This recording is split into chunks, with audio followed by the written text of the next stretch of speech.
రాజకీయాలంటే పూర్తిగా అవగాహన లేదు, ఒక లక్ష్యం వైపు వెళ్ళారంతే. పవన్ కళ్యాణ్ గారి కోసమే పాలిటిక్స్లోకి రావడం జరిగింది. పవన్ కళ్యాణ్ గారు ఈ దిగజారుడు వ్యాఖ్యలకి నేను వ్యతిరేకం అని చాలాసార్లు స్టేట్మెంట్ ఇచ్చారు. పవన్ కళ్యాణ్ గారు మాత్రం ఆయన ఇంటర్నల్ మీటింగ్స్లో మహిళలకి చెప్పేది ఏంటంటే ఎన్నికల్లో నగదు ప్రవాహంగా పోతూ ఉంటుంది, అది తెలిసిన ఓపెన్ సీక్రెట్. ఎన్నికల్లో డబ్బే ప్రధానం కాదు అని ఈసారి ఎలక్షన్ నిరూపించబోతుంది.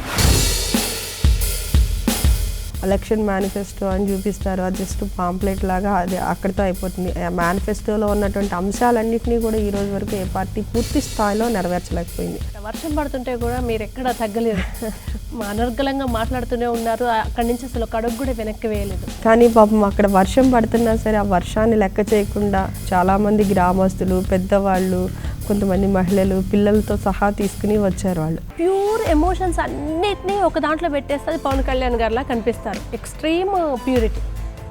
తన వ్యక్తిత్వాన్ని అంతా గమనిస్తున్నప్పుడు బయట జనాలకు కనిపించింది, వ్యక్తిగతంగా మీరు చూస్తున్నప్పుడు కూడా అలాగే ఉంటారు.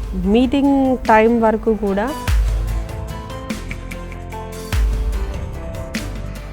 నా మోటివేషన్ ద్వారా మా ఫ్రెండ్స్ సర్కిల్ కావచ్చు, మా రిలేటివ్స్ కావచ్చు, అందరూ ఇందులోకి వచ్చి ఇన్వాల్వ్ చేస్తూ ఉన్నారు. మాతో పొత్తు పెట్టుకోమని పార్టీలు అడుగుతున్నాయి అంటే ఖచ్చితంగా విజయం. ఒక మహిళగా వద్దు అనే కుటుంబం నుంచి ధైర్యం చేసి వచ్చారు.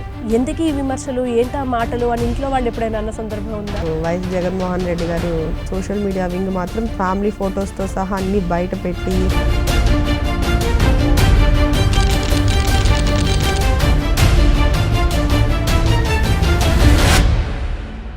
ఇలాంటి మరిన్ని మంచి వీడియోలు కావాలని కోరుకుంటున్నారా? అయితే పక్కనే ఉన్న గంట సింబల్ను క్లిక్ చేయండి. అలాగే సబ్స్క్రైబ్ చేయండి.